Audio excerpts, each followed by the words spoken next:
இன்னைக்கு சில ஆக்டர்ஸ் வாய்ஸ்லாம் பண்ண போகிறேன். ஆக்டர் ஹரிஷ் கல்யாண் பார்க்கிங் படத்தை பண்ணியிருப்பாரு அந்த வசனம். நானும் அதை பரவாயில்ல, கார் கண்ணாடி தான் உடைச்சேன். இந்த ஆள் கார் போல்ட்ட கழட்டி விட்டு என்னையும் வச்சு கொலை பண்ண பார்த்துருக்கான். ஜஸ்ட் மிஸ் நான் தப்பிச்சிருக்கோண்டா. பிரெக்னெண்டாக இருக்கான். கொஞ்சம் அந்த மனசாட்சி வேணா மிருக மாதிரி. இங்கே actor Sibi Rajan sir voice.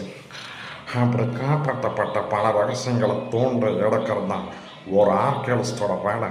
இந்த ஃபீல்டை நீங்கள் சூஸ் பண்ணிருக்கீங்கன்னா உங்களுக்கு ஹிஸ்ட்ரி மேலே பயங்கரமான ஃபேஷன் இருக்கும்.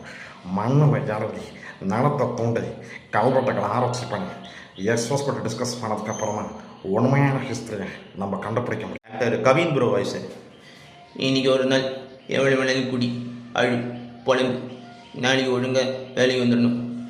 லைஃப்பில் இருக்கிற சின்ன சின்ன விஷயம்லாம் நீயே டிசைட் பண்ணு.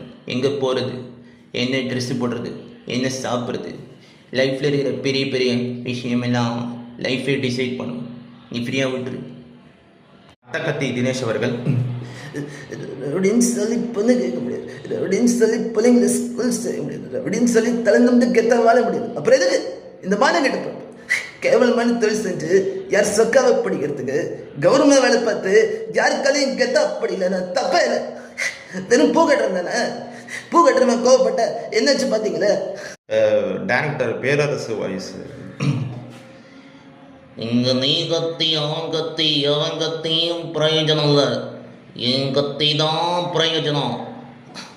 உங்கள் எம்எல்ஏ வாயை திறக்கணுமா இல்லை வாயை பழக்கணுமா?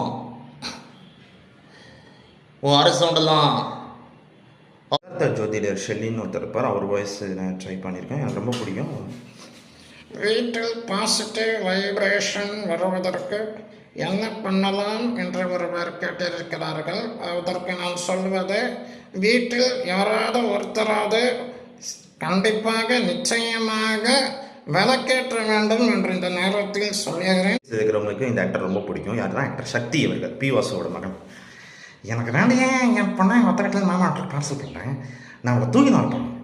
யாரோ வாண்டங்க வரதான் சொல்கிறேன். இப்போ நான் வீட்டில் தான் இருக்கேன். வாண்டங்க வீட்டு பொண்ணை தூக்கிறதுக்கு 2 நாள் வெயிட் பண்ண முடியாது. இப்போ உடனே தூக்கி ஆகணும். ஆமாம்மா, இதெல்லாம் நானே தனியாக இன்னும் நல்லா முடிவு பண்ணிட்டேன். நீங்கள் என்ன சித்தப்ப நம்ம சிஎம் ஜோசப் விஜய் வச்சு நிறைய வெற்றி படங்கள் கொடுத்த பேரரசு, அவரோட வாய்ஸ். அவன் சோனியை அடிக்கிறதுல கில்லி, சொல்லாமல் அடிக்கிறதுல திருப்பாச்சி, சொல்லியும் சொல்லாமல் சொலட்டி அடிக்கிறதுல அவன் சிவகாசி. உன் அரசு ஹாஸ்பிட்டல் வெளியே வச்சுக்கோ. இது ஹாஸ்பிட்டல்.